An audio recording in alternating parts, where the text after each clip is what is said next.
मंत्री श्री धनंजय मुंडे, इन्होंने अपने पद का इस्तीफ़ा मुझे सौंपा।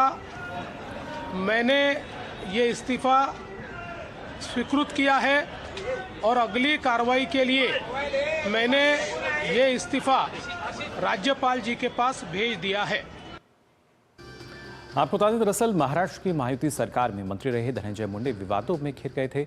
एसआईटी ने अपनी चार्जशीट में मुंडे के करीबी सहयोगी वाल्मीकि कराड को बीड जिले में जबरन वसूली का विरोध करने वाले सरपंच संतोष देशमुख की हत्या के मास्टरमाइंड के रूप में नामजद किया था। इससे पहले देवेंद्र फडणवीस ने अजीत पवार और प्रफुल्ल पटेल को पत्र लिखकर कहा था कि धनंजय मुंडे को मंत्री पद से इस्तीफा देना होगा। धनंजय मुंडे के करीबी सहयोगी वाल्मीकि कराड और उनके 6 गुर्गों को इस साल जनवरी में महाराष्ट्र पुलिस ने मकोका के तहत गिरफ्तार किया था।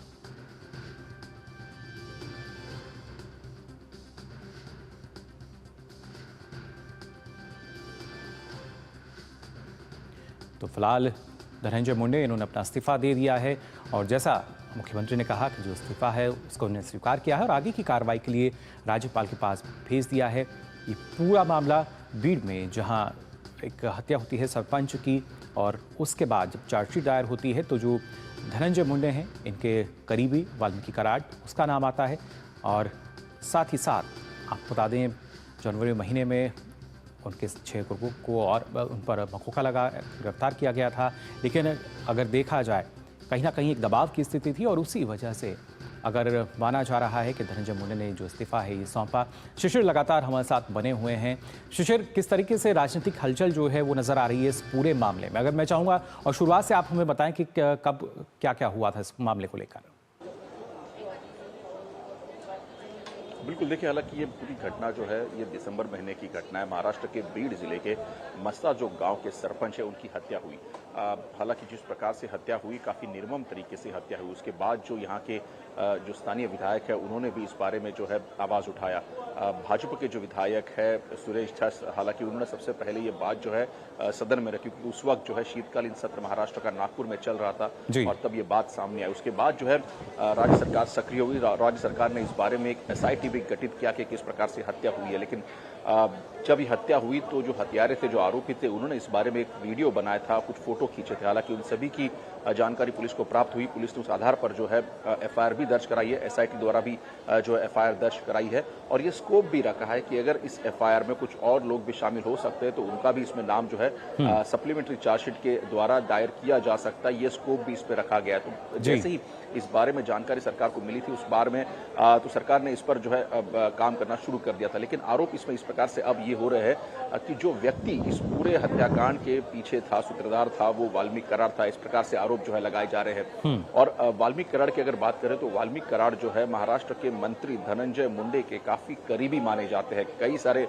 ऐसे जो है सबूत जो मिले हैं जिसमें स्पष्ट होता है कि वाल्मीकि कराड और धनंजय मुंडे के काफी घनिष्ठ संबंध है। तो ऐसे में विपक्ष द्वारा भी ये आरोप लगाए गए कि नैतिकता के आधार पर जो है धनंजय मुंडे को इस्तीफा देना चाहिए। हालांकि महाराष्ट्र सरकार ने ये बात स्पष्ट की थी कि इस बारे में बड़ी निष्पक्ष तरीके से जांच की जाएगी और जो भी लोग इसमें शामिल होंगे, फिर चाहे वो बड़े गद्दावर लोग क्यों ना हो, उनको भी जो है कठोर शासन किया जाएगा। हालांकि आज हमने देखा कि किस प्रकार से धनंजय मुंडे ने इस्तीफा दे दिया। उन्होंने एक ट्वीट किया। उस ट्वीट में उन्होंने कहा है कि जिस प्रकार से हत्या हुई उनसे उनका मन व्यथित है और दूसरी उन्होंने बात यह की कि मेडिकल तौर पर जो है कि वो अनफिट है और इसीलिए वो इस्तीफा दे रहे हैं। उसी उन्हीं के पार्टी की अगर बात करें, प्रदेशाध्यक्ष सुनील तटकरे ने ट्विटर पे एक लेटर डाला है। उन्होंने कहा है उस लेटर में कि धनंजय मुंडे का इस्तीफा जो है आज धनंजय मुंडे ने दिया है और साथ ही साथ उन्होंने ये कहा है कि जिस प्रकार से बीड में जो हत्या हुई है उसके आधार पर, उसके बैकग्राउंड पर जो है ये इस्तीफा दिया गया। उन्होंने स्पष्ट कहा कि अब तक जो है धनंजय मुंडे का नाम इस केस में नहीं है कहीं भी जांच पे, लेकिन फिर भी नैतिकता के आधार पर जो है धनंजय मुंडे ने अपने पार्टी जो अपने मंत्री पद का जो है वो इस्तीफा यहां पर दे दिया है। हालांकि इसके बाद अब विपक्ष महाराष्ट्र में काफी आक्रामक हो चुका है। विपक्ष का यह सवाल है कि पिछले 90 दिनों से सरकार को अगर ये ज्ञात था कि इस प्रकार से निर्मम हत्या हुई है और कुछ लोग जो है सरकार में ही जो लोग उनके करीबी है अगर वो शामिल है तो सरकार अब तक चुप क्यों बैठी थी। हालांकि इस बारे में जानकारी सरकार ने कई बार दी है।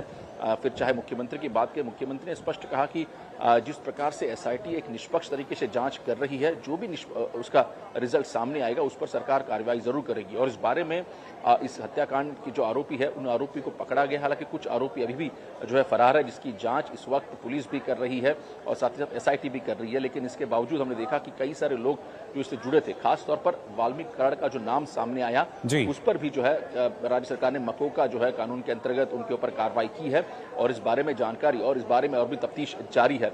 लेकिन इस वक्त अगर देखा जाए तो मंत्री धनंजय मुंडे के इस्तीफे का काफी प्रेशर था और इसीलिए आज जो है मंत्री धनंजय मुंडे ने अपना इस्तीफा दे दिया है।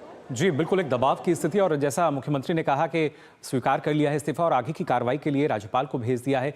लेकिन क्या ऐसे में ये माना जा सकता है शिशिर के जो पूछताछ है, जो जांच का दायरा है, वो यहाँ पे धनंजय तक भी पहुंच सकता है?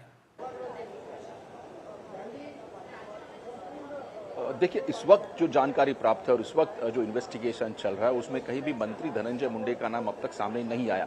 आरोप जरूर ये लगे धनंजय मुंडे के ऊपर कि वाल्मीकि कराड़ जो है जो प्रमुख आरोपी है, आरोपी क्रमांक 1 वाल्मीकि कराड़ जो है वो चार्जशीट में दायर किया गया है और वो कहीं ना कहीं सूत्रधार था इस पूरे हत्याकांड के बारे में। ये बात तो सामने आ चुकी है।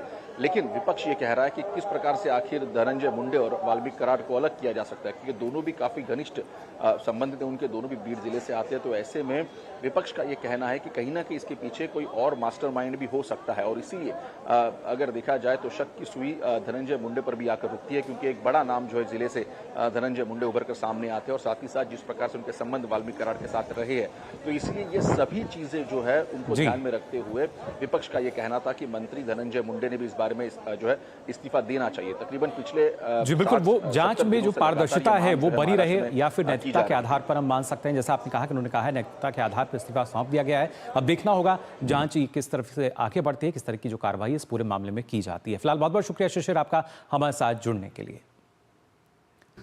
और आइए अब आगे बढ़ेंगे, बात करते हैं देश के ग्रोथ इंजन की जो है एमएसएमई। जी हाँ, आपको बता दें प्रधानमंत्री नरेंद्र मोदी वीडियो कॉन्फ्रेंसिंग के माध्यम से एक वेबिनार जो कि एमएसएमई निवेश और व्यापार सुगमता सुधार पर थी, इस पर केंद्रित रहा, उसमें शामिल हुए।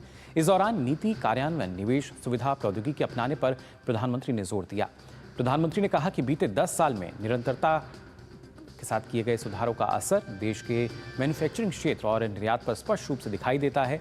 आसान ऋण की सुविधा और कंप्लायंस के कम होने से देश में कारोबार और रोजगार का वातावरण तैयार हुआ है। आज 14 सेक्टर्स को हमारी पीएलआई स्कीम का फायदा मिल रहा है। इस योजना के तहत